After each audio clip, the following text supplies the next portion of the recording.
बाद में फिर वो 7 दिन का रोटेशन हो जाएगा। ठीक है, एक निवेदन आपसे और है कि जितनी तेजी आपकी 80 में है, 98 में है, 116 में, हमारे दोनों वरिष्ठ अधिकारी यहाँ बैठे हैं, उतनी ही तेजी अगर हमारे 34 में हो जाए तो वकील का भला हो जाएगा। बिल्कुल, 4 महीने अभी आपकी ये जो शिकायत है कि धारा 34 में यहाँ पर और सदर में एक्स्ट्रा वर्कलोड है और हमने 2 कोर्ट नए इसीलिए क्रिएट कराए हैं। आपको जानकारी होगी है, नायब तहसीलदारों के 2 कोर्ट इस तहसील में एक्स्ट्रा अभी क्रिएट हुए हैं। 2 नायब तहसीलदारों के पहले थे, तो अभी कुल मिलाकर तहसीलदार, न्यायिक और 4 ये कोर्ट हो गए। ठीक है, तो अभी आपके ये जितने भी 45 दिन के ऊपर वाले प्रकरण हैं वो अगले 1 महीने की भी डेट कृपया नहीं मांगे। देखो, इसमें जब तक आप सहयोग नहीं करोगे हम चीजों को नहीं हल कर सकते। अब यहाँ पर आप ये बात कहते हो कि धारा 34 में या नामांतरण में ये खारिज हो जा रहा है या हमारा निस्तारण नहीं हो रहा है। 1 साल के ऊपर जितने भी केसेस हैं, मैंने अपने सभी अधिकारियों को कह दिया है कि जो भी केस 1 साल के ऊपर है उसमें अगली डेट नहीं दी जाएगी। जो कुछ भी कहना है आपको, जो नेक्स्ट डेट आने वाली है उसमें कह दीजिए, लिखित मौखिक जैसे भी कहें। ठीक है, अब उसमें पूरी प्रक्रिया संपन्न नहीं हो सकती। इसमें पूरी प्रक्रिया अब देखिए ऐसा है ना, ऐसा है तो उसमें उन्होंने भी कर दिया, हमको कहा है कि आप चकबंदी कार्यालय यहाँ शिफ्ट कराइए, उनको जगह दीजिए। और रजिस्ट्रार कार्यालय के लिए उनको बताया गया कि नटपुर में जगह है, तो उन्होंने कहा, एडीएम को कहा है कि नटपुर की जमीन चिन्हित करके दीजिए और वहीं पर रजिस्ट्रार ऑफिस की बिल्डिंग धारा 34 की हमारी पत्रावलियाँ पीठासीन अधिकारियों की वजह से, उनकी लापरवाही की वजह से न्यायालयों में सैकड़ों और हजारों की तादाद में लंबी। जिन पत्रावलियों में इन लोगों को पैसा मिल जाता है उनकी पत्रावलियां रात के अंधेरे में निकाल के दस्तखत कर देते हैं, और जो हमारा अधिवक्ता या किसान पैसा नहीं दे पाता है उनकी पत्रावलियां पेंडिंग में पड़ी रहती हैं।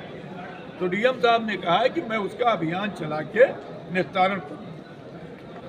इस संबंध में जैसा कि अभी अध्यक्ष जी ने बताया कि अभी तो जो आपका प्रश्न है उसका मैं उत्तर दे देता हूँ कि यहाँ जो जन समस्या है उसका सबसे बड़ा कारण अधिकारी है।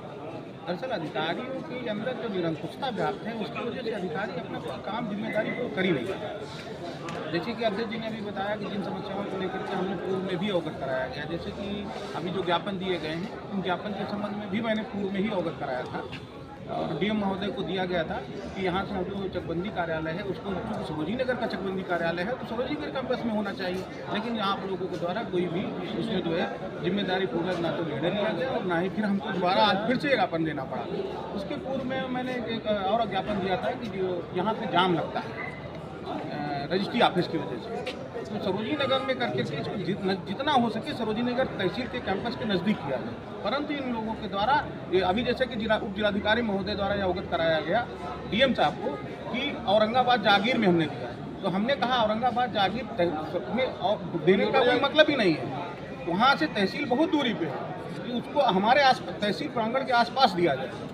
तो इस संबंध में डीएम महोदय ने अवगत कराया है कि कोशिश की जाएगी कि यहीं आसपास ही काफ़ी जगह हमारे कहना सरोजी नगर तहसील के आसपास में ही इतनी जगह पर्याप्त है, जिसमें उप निबंधन कार्यालय और चकबंदी कार्यालय, भिन्न भिन्न न्यायालय और कार्यालय बनाए जा सकते हैं। जैसे कि जिलाधिकारी न्यायिक का कार्यालय भी हमारे यहाँ नहीं है, जो कि सरोजी नगर में होना चाहिए था, वो भी हमारे यहाँ नहीं है। उस विज्ञापन हम लोगों को पूर्व में दिया गया था, उस पर भी आज तक संज्ञान नहीं है। अच्छा, एक आखिरी सवाल, तो जिलाधिकारी तो जनता कौन उठाते हैं ना अधिवक्ता उठाते हैं, ये आपका बहुत अच्छा प्रश्न है। ये उप जिलाधिकारी ही नहीं, समस्त जितने तहसील कर्मचारी और अधिकारी हैं, यहाँ तक कि लेखपाल, जब हमारा पीठासीन अधिकारी ही नहीं उसको फ़ोन उठाएगा तो अन्य लेखपाल हैं, जो भी दूसरे लोग हैं, वो कोई फ़ोन नहीं उठाते हैं, किसी का फ़ोन। जनता दरबार को लेकर कुछ शिकायतें होती है, जनता कहाँ जाएगी? जनता दरबार में ये लोग उपस्थित ही नहीं होते हैं, दरवाजे ही नहीं खुलते हैं।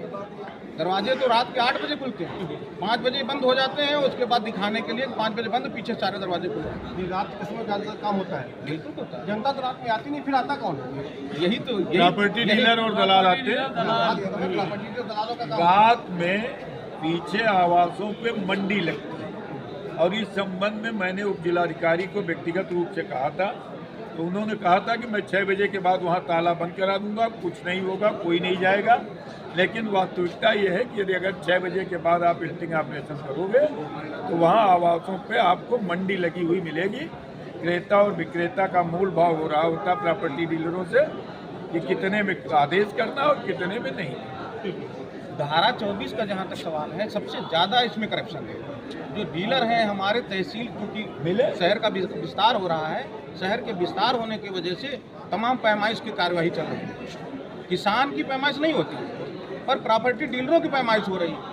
हमारे अधिकारियों को किसान एप्लीकेशन देता है, उस पर कोई सुनवाई नहीं होती, उनके महीनों धारा 24 की पेंडिंग रहती है, और जो प्रॉपर्टी डीलर है उसका पैमाइश तुरंत हो जाती है, चाहे वो लीगल हो चाहे इलीगल हो।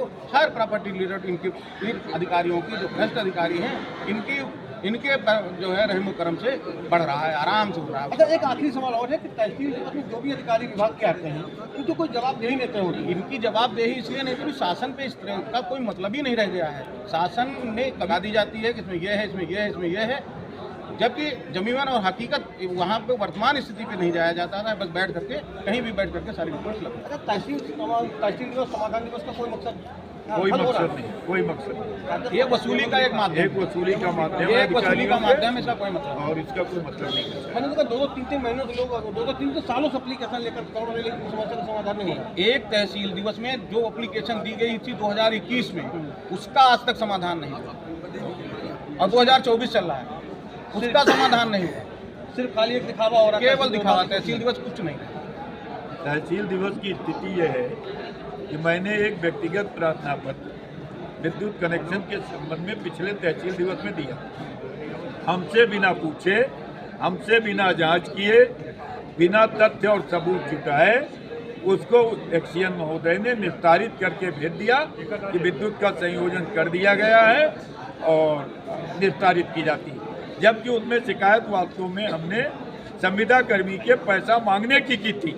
उस संबंध में न कोई जांच की गई और न कार्रवाई की गई। और आज जब मैंने पुनः प्रार्थना पत्र दिया तो बिजली विभाग का कोई कर्मचारी यहाँ उपस्थित नहीं है। आपने नगर निगम ये इंश्योरेंस प्राइवेट अपने चैम्बर में नहीं जा पा रहे हैं। आइए, पक्का नाला बना हुआ है, कहीं कोई नाला नहीं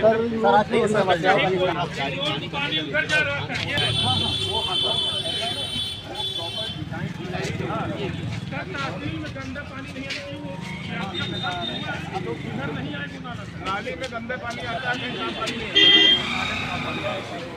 नाले गुलाब से बात कर रहे हैं। 45 प्रकरणों को यहाँ निस्तारित किया गया है। कुछ में तत्काल मौके पे जाकर निस्तारण करने के आदेश दिए गए हैं। मुख्यतया जो प्राइवेट लैंड्स को लेकर यहाँ पर काफी प्रकरण आए हैं, उनको निस्तारित कराया जा रहा है। कहने आए थे जो भी न्यायिक प्रक्रिया है उसका शुचिता से ट्रांसपेरेंटली पूरा पालन किया जाना चाहिए। और अब ऑनलाइन व्यवस्था वादों के संबंध में लागू है, जिसमें हर वाद की सूचना हर एक व्यक्ति जो भी उसमें इंटरेस्टेड है, जो भी पार्टीज हैं, उनको ऑनलाइन प्रदर्शित होता है। कब नेक्स्ट डेट लग रही है, उसमें किस स्तर पे कार्यवाही हो रही है, और जब फाइनल आदेश होता है वो भी ऑनलाइन ही मान्य होता है। ऑनलाइन आदेश के अलावा कोई भी आदेश मान्य नहीं होता है, और वो जैसे ही होता है वो तुरंत अवेलेबल हो जाता है। तो कोई पुराना आदेश किसी फाइल का वो दिखा रहे थे जिसमें कि उनके द्वारा कुछ कंप्लेंट की गई है, वो हमने जांच के लिए अभी एसडीएम को बोला। सरकारी जमीनों के बंदरगाह हो रहे हैं, जिसमें कि सरकारी भूमि शामिल थी, उसकी शिकायत आज एक प्राप्त हुई है, उस पे हम लोग जांच करा के भूमि है वो जिस व्यक्ति के नाम है वही व्यक्ति उसकी विक्रय कर सकता है, और ये बात रजिस्ट्री के समय देखी जा रही है।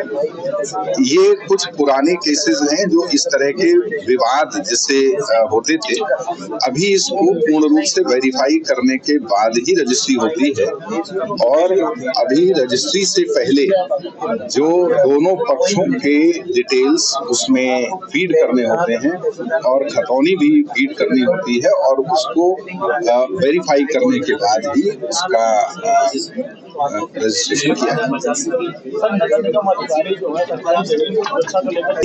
बहुत सारे ऐसे गांव हैं जो नगर निगम क्षेत्र में यहाँ आए हैं और उनकी सरकारी परिसंपत्तियां जो जीएस लैंड्स पहले गांव की थी वो सभी ट्रांसफर हो गई हैं नगर निगम में। उनके यहाँ पर भी लेखपाल होते हैं और वो भी सारे दस्तावेज उनके पास हैं। उनकी भूमियों को संरक्षित करने के लिए भी एक विशेष अभियान चलाया गया, जिससे कि जिन भूमियों पर किसी का पूर्ण या आंशिक कब्जा है, चाहे वो टेम्परेरी हो या स्थायी हो, उसको एक विधिक प्रक्रिया का पालन करते हुए उसे अतिक्रमण मुक्त कराया जा रहा है। Thank you.